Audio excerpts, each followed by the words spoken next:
NI news میں ہم آپ کا خیر مقدم کرتے ہیں۔ جناب سمد الدین افزال صاحب سابق رکن بلدیہ وحید 4 شعبہ تنظیم، جناب حفیظ پٹیل صاحب متعلقہ نمائندہ کارپوریٹر، جناب عبدالرحمان شاہ صاحب نمائندہ کارپوریٹر، فہد بن عباس صاحب کارپوریٹر پوگڑا، جناب سابقہ کارپوریٹر مظہر صدیقی صاحب اور جناب منصور اولگی صاحب اور دائش پر تشریف فرما مجلس اتحاد المسلمین کے سینئر قائدین، بزرگ اور دوستوں، نوجوان ساتھیوں، آج کا جلسہ انتخابی جلسے عام ہے۔ مجلس اتحاد المسلمین کوئی محتاج تعارف جماعت نہیں۔ مجلس اتحاد المسلمین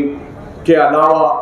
ہماری آبادیوں میں کوئی آنے والا نہیں۔ مجلس اتحاد المسلمین کے علاوہ کوئی ہمارے دکھ درد میں ہماری مدد کرنے والا نہیں۔ مجلس اتحاد المسلمین ہمارا نوجوان، ہمارے معصوم بچے اپنی گلیوں میں اگر کسی رہنما کو، کسی قائد کو، کسی لیڈر کو دیکھتے ہیں اور کسی جماعت کا نام سنتے ہیں تو وہ صرف مجلس اتحاد المسلمین ہے۔ اور جو بھی کام ہوتے ہیں، جو بھی کام کروائے جاتے ہیں، آپ کے دکھ درد میں شریک ہونے والی جماعت مجلس اتحاد المسلمین ہے۔ تو بار بار انتخابی جلسوں کا مقصد صرف یہی ہے کہ حالات بدلتے ہیں اور ملک کے حالات آپ کے سامنے رکھنا ہمارا مقصد ہوتا ہے۔ میں سب سے پہلے آپ تمام کو مبارکباد دوں گا کہ آپ نے 3 ماہ قبل ایک انتخابی مہم میں کامیابی کے ساتھ اپنے محبوب قائد حبیب ملت علی جناب اکبر الدین اویسی صاحب کو کامیاب کیا۔ حبیب ملت یوں تو 35 سال سے اپنی صحت کی، اپنی جان کی، اپنی کسی چیز کی پرواہ کیے بغیر مسلسل ان علاقوں میں بالخصوص 35 سال اپنے یہاں صرف کیے ہیں، آپ کے ساتھ دن رات گزارے ہیں۔ لیکن میں یہ کہوں گا کہ گزشتہ 3 برسوں میں کرونا کے بعد سے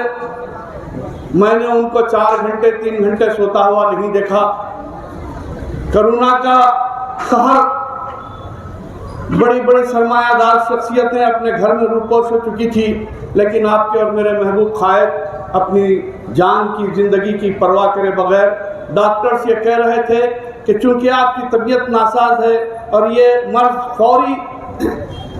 آپ پر اثر انداز ہو سکتا ہے، آپ احتیاط برتیں۔ لیکن آپ نے دیکھا کہ جن علاقوں کو کوارنٹائن کیا گیا تھا وہاں بھی کھڑے رہ کر اپنے ہاتھوں سے ان متاثرین کے گھروں تک امداد پہنچانے کا کام کیے۔ اور یہی نہیں بلکہ آپ کے اپنے حلقے میں، بہت پورے حلقے میں آپ کے جال، واٹر لائن، سیوریج لائن سب کچھ بچھا دیا گیا تھا، لیکن آپ کے اپنے حلقے کا سب سے بڑا مسئلہ، سب سے اہم مسئلہ یہ تھا کہ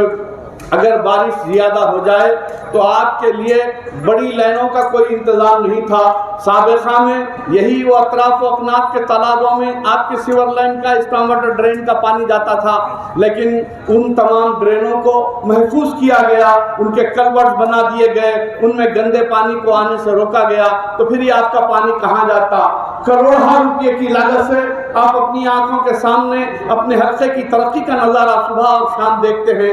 جو آپ دیکھ رہے ہیں کہ بنڈلہ گڑے سے جو ایک بڑی ڈرین کا کام ہو رہا ہے، اس کا مقصد یہی ہے کہ آپ کے حلقے کی گندگی کی نکاسی کا بہترین انتظام کیا جائے۔ آپ کے شہر میں ابھی جیسے حفیظ پٹیل نے کہا کہ آپ کے علاقے کی پانی کی تکلیف کو دور کرنے کے لیے منصوبہ بند طریقے سے 1 نہیں 2 ٹاکیاں بنائی گئی۔ تو اس کرنے کا مطلب یہ ہے کہ آپ سے صرف یہی التجا کرنا ہے کہ اس وقت فرقہ پرست طاقتیں، حدنان لائٹ ڈریننگ، یہ ہمارے مسائل ہیں اور مسائل نہیں بھی ہیں۔ مسائل اس لیے ہیں کہ زندہ رہنے کے لیے ان چیزوں کی ضرورت ہے، لیکن اس کے ساتھ ساتھ اگر آپ کی زندگی کا خاتمہ کرنے کے منصوبے بنا کر، آپ کے وجود کو مٹانے کے بغیر منصوبے بناتے ہیں، اس ملک کے حکمران کوئی اور نہیں، اس ملک کے حاکم، اس ملک کے حکمران اگر یہ کہہ رہے ہیں کہ ہم